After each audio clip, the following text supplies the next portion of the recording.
Então, eu já peguei muitos iPhones com esse tipo de falha aí que você tá vendo, né? Você viu que não tem imagem. iPhone é bem mais fácil de constatar uma falha de imagem, de iluminação, né? Do que os Androids, porque tem Android que está com uma falha de iluminação e ele fica todo apagado, né? Às vezes a gente tem esse tipo de aparelho que apaga tudo que a gente pensa que é falha de imagem. E muitas vezes é no backlight, na parte de iluminação. Já nos iPhones fica mais tranquilo a gente identificar, né, se é falha de imagem ou de iluminação. Se realmente é uma falha de imagem, você deve verificar as linhas, né,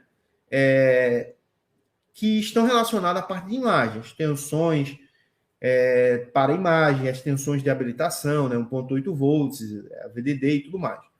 Verificou tudo isso, todas essas alimentações estão ok, e você pega um barramento MIP com um valor de 80 mA, é um valor muito baixo realmente para um MIP. Então dá para entender que temos uma fuga para o lado da CPU, certo? Agora vamos lá. Se temos uma fuga para o lado da CPU, né, na grande maioria das vezes, quando a gente tem uma linha que não tem componentes em paralelo e é só a CPU que está ali, a gente tem um curto-circuito quando se une o terra com o positivo da malha, né, do barramento MIP. Temos um barro de solda positivo e um barro de solda negativo. O barramento MIP, eles são duas linhas, certo? São três linhas, duas positivas e uma negativa, para cada barramento MIP. Então, se essas duas linhas positivas elas também se unirem, então você vai ter, por exemplo, uma fuga de corrente ou um curto-circuito por linhas positivas. Entendam, não é só curto-circuito aquilo que tem que está fechando o curto alterra. Tem malhas positivas se unindo, aquilo também é um curto-circuito, certo? Então, o que eu recomendaria você fazer? Primeiramente, trocar esse filtro. Filtro tem... O que tem dentro do filtro? Dentro de um filtro MIP, a gente tem um indutor, certo? E a gente tem um diodo TVS em série. Quer dizer, em paralelo. Temos um diodo em paralelo e temos uma bobina em série dentro do filtro MIP.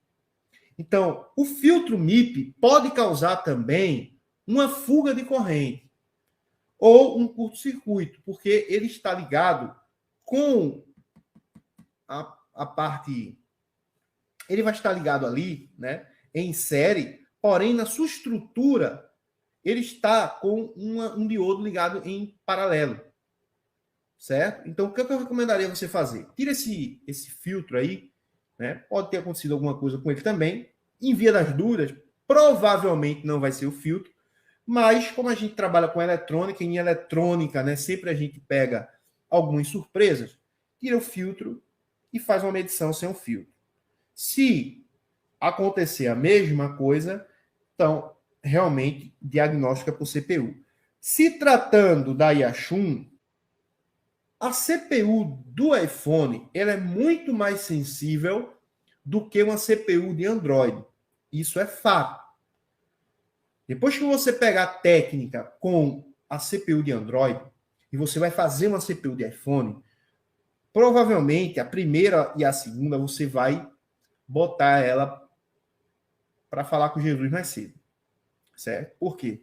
Porque é um componente que ele é muito mais sensível do que a CPU de Android, por exemplo. Na CPU de iPhone, você não pode ficar cortando a solda, por exemplo, para você fazer o rebalance, caso você errou. Né? Você vai ter que fazer o rebalance certinho. Não pode ficar cortando, porque você vai romper você vai arrancar um monte de barro de solda da CPU. Certo? Então, por aí você tira que é uma CPU mais sensível. Dá para se tirar com a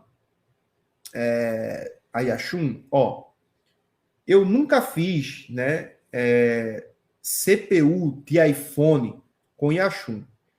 O que eu fiz? Deixa eu só me lembrar aqui se eu fiz. Não, já fiz já. Já fiz CPU de iPhone. Eu acho que foi o iPhone 7 com Yashun. Só que a Yashun que eu tinha, ela aquela Yashun 880. Ela é um Yashun. Das Yashun, ela é uma das melhorzinhas, porque ela não tem muita variação de temperatura, não. Ela acaba tendo uma temperatura, uma vazão de ar ali mais tranquila. Então, eu já fiz já.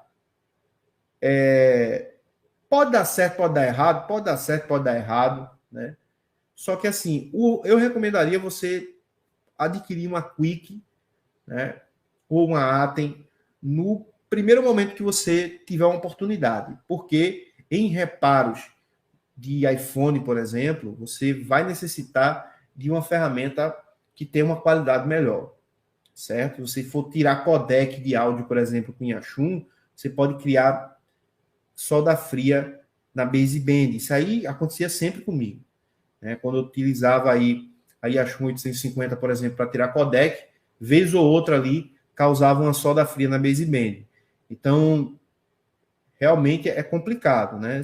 Dá para tentar fazer? Dá. Eu tentaria, né? Passaria o risco para o cliente e tudo mais e fazia. Porém, tem um outro porquê. Fazendo um rebalem nessa CPU, vai resolver o problema? Pode ser que resolva, pode ser também que não resolva. Mesmo que o rebalem dê certo, pode ser que você também não consiga resolver. Por quê? Porque isso também pode ser um curto na CPU ou uma fuga dentro da CPU. Se isso realmente estiver acontecendo, você não conseguirá resolver apenas com um rebalem, né? Ou seja, ali seria PT total, né? Perca total ali. Enfim, né? A única forma que você poderia estar fazendo, né, para ver se vai dar certo, realmente, se você chegou a essa conclusão, baseado em análise, medições e tudo mais, mas é um pouco meio arriscado, sim, com a Yashun, porém, né, não vejo outra solução, né? O que você vai fazer? Vai tentar fazer com a Yashun ou vai entregar aí para um outro técnico que talvez não saiba também fazer e ele vai à risca, né? Não sei. Aí fica a seu critério, né? No meu caso, eu não tinha isso não, comigo não. Quando eu via que era a única solução fazer, né? E era aquilo que eu tinha no momento, pegava uma sucatinha, fazia uma sucata primeiro, né? Para pegar o tempo, pegar ali o time, né? Pegar a temperatura, diminui mais essa temperatura, bota essa temperatura para 260 não, 360, 350 graus, né? Dá para você tentar tirar aí essa CPU, né? Na manha, colocando uma temperatura menor, e aí possa ser que dê certo, beleza?